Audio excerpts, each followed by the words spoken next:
On pourrait croire à un hasard, un appel de trop, une voix qui répond sans nom. Baptiste est là, quelque part entre le combiné et son besoin de s'effacer. Pierre, lui, n'en peut plus de sa propre voix.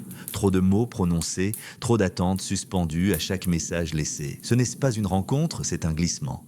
L'un s'installe dans la voix de l'autre, tranquillement, sans promesse. Et ça suffit pour dérégler l'équilibre. Il ne s'agit pas de tromper, pas exactement, il s'agit de respirer à la place. Les silences s'allongent dans l'appartement de Pierre comme s'ils avaient pris forme. Salive cissée regarde le sol souvent comme si la vérité se cachait sous les meubles. Il n'interprète pas, il absorbe. Podalides, lui, s'absente à travers sa voix. Doublé, mais encore présent. Deux corps, un timbre commun. La parole devient surface de projection. On y entend nos hésitations, nos fuites, nos désirs d'autre chose. Rien n'est accentué, tout est à peine. Et c'est précisément ce presque qui fait vaciller. Le récit ne cherche pas l'enchaînement logique. Il laisse la place aux vagues, à l'inexact. Les motivations se perdent en cours de route. Le mensonge n'a pas d'importance ici. Ce qui compte, c'est la vibration de l'échange.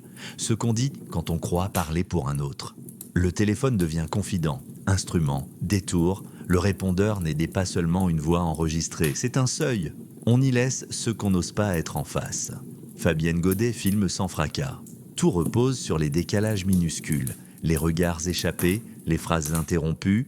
La bande-son ne commente jamais. Elle accompagne au bord. Comme si la musique savait déjà que le cœur du film se trouve dans ce qui ne s'entend pas. La mise en scène suit cette logique de retrait. Elle place les personnages dans un espace trop grand ou trop vide. Et c'est précisément là qu'ils se révèlent, dans l'écho. Il reste une sensation, que tout ça n'aura servi qu'à ça. Comprendre que la voix ne ment pas, mais qu'on peut s'y perdre quand même. Que prêter sa parole, c'est s'exposer à se retrouver. Que parfois, disparaître sous une imitation, c'est devenir audible pour la première fois. Le film ne nous dit pas ce qu'il faut penser. Il laisse une empreinte floue. Et dans cette trace flottante, quelque chose insiste. Une mélancolie d'avant le langage, ou peut-être simplement la peur qu'un jour le téléphone cesse de sonner. Note de 16/20,